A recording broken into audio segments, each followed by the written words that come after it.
होती है, पंखों से कुछ नहीं होता, हौसलों में उड़ान होती है, हौसलों में उड़ान होती है। आदरणीय प्राचार्य सर, शिक्षक वर्ग आणि माझ्या मित्रमैत्रिणींनो, मी संस्कृती करांडे आज स्पोर्ट्स डेच्या या सुवर्ण मंचावर उभी आहे।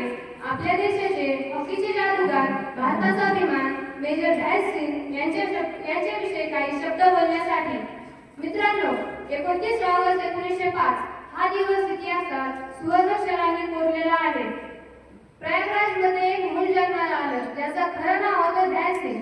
ते दिवस रात्र हॉकीचे सराव करायचे, दिवसा उन्हात रात्री चालण्याखाली। म्हणूनच लोक म्हणू लागले ध्यानसिंग नाही ध्यानचंद। त्यांच्या हॉकी स्टिकला लोक चुंबक म्हणायचे, कारण बॉल त्यांच्या स्टिक पासून सुटायचाच नाही। एकदा नेदरलँडमध्ये त्यांची स्टिक तोडून गेली पाहिली, यात खरंच चुंबक आहे का? 1928, 1932 व 1936 सलग 3 ऑलिम्पिक सुवर्ण पदक, 185 मॅचेस पैकी तब्बल 570 गोल, इतक्या गोलांनी जग थक्क झालं होतं। 1936 च्या बर्लिन ऑलिम्पिक मध्ये त्यांनी जर्मनी विरुद्ध 15 गोल एकट्याने केले होते। त्या दिवशी मैदानात 25,000 प्रेक्षक श्वास रोखून बघत होते आणि तिथे बसलेला जगाचा तानशाह हिटलर सुद्धा थक्क झाला। सामना संपल्यावर हिटलरने ध्यानचंदला बोलवलं आणि म्हटलं, भारत सोडून जर्मनीसाठी खेळा, मी तुम्हाला एअर मार्शल बनवतो।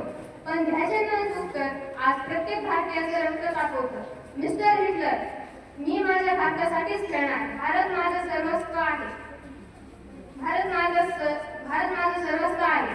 हीच असते खरी देशभक्ती, हेच असते खरे क्रीडापटू, हेच असते खरे क्रीडापटू। मित्रांनो, त्यांच्या योगदानासाठी भारत सरकारने त्यांना पद्मभूषण पुरस्कार दिला। आज दिल्लीतले नॅशनल स्टेडियम देखील त्यांच्या नावाने ओळखले